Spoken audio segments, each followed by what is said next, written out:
Sawa. Tunaona kuna matamasha mengi ya kisiasa yanafanyika jimbo letu la Buchosa, lakini hatuoni wasanii wa Buchosa wakipewa kipaumbele katika kuperform kwenye majukwaa ya kisiasa.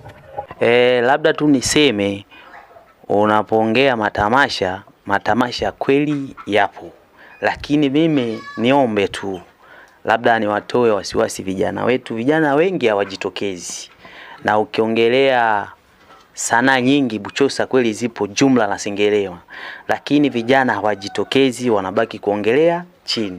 Lakini kama wangekuwa wanajitokeza, kama kwa mfano kama leo mmenitembelea hapa mimi kama katibu wa hamasishaji na chipukizi la yetu ya Sengerema chini ya uongozi DM Makoe, mimi nishukuru sana kwa kunitembelea, lakini pia nishauri vijana waseme neno, wajitokeze, wasiwe tu watu wa kuongelea chini.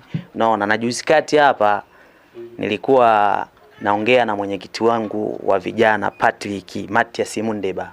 Yaani yeye amekuwa kipaumbele sana wa kukusanya vijana na kuuliza vipaji vyao. Naona yaani juzi hapa tulikuwa na vijana Sengerema, lakini pia Buchosa tunataka tukae na vijana wasanii. Yaani kila mwenye kipaji chake atasema, na tunasubiri uchaguzi wa serikali za mitaa utakapopita uchaguzi wa serikali za mitaa, na ndo lengo letu na lengo la mwenyekiti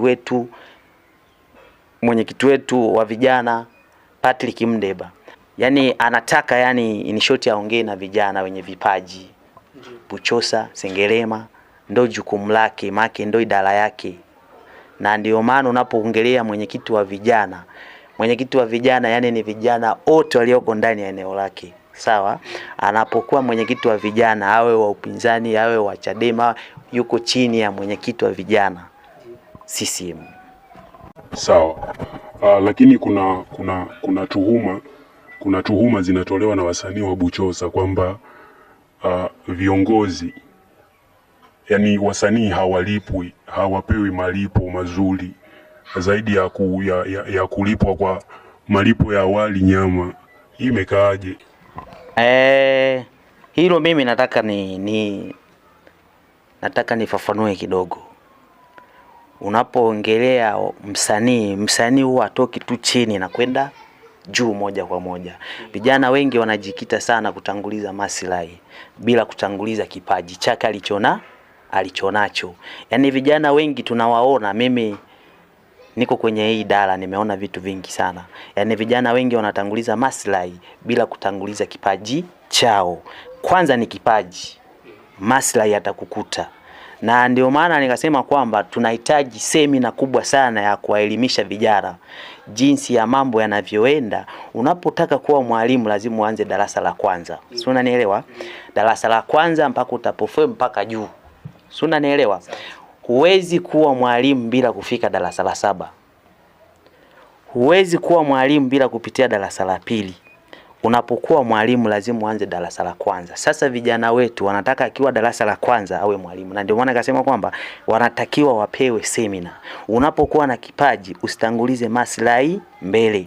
Unapowaona hawa kina Diamond, wakina Harmonize, wakina Kiba walianza chini, hawakujali maslahi kwanza. Maslahi huja baadaye unapokuwa tayari umeshakuwa kioo. Watu wanakuita kwenye matamasha. Hawezi mtu kukuita kwenye tamasha bila kukulipa. Na mtu unapokuja ukijua kwamba mimi nina kipaji, lazima ukaonyeshe kipaji chako ulichonacho, ili kusudi watu walioko pale wajue kabisa kwamba huyo kijana na nini. Vijana wengi tunatanguliza sana maslahi, na hicho ndo kinatufelisha mbeleni. Yaani unapotanguliza maslahi ina maana tayari wewe kipaji chako umekiweka pembeni, umetanguliza maslahi.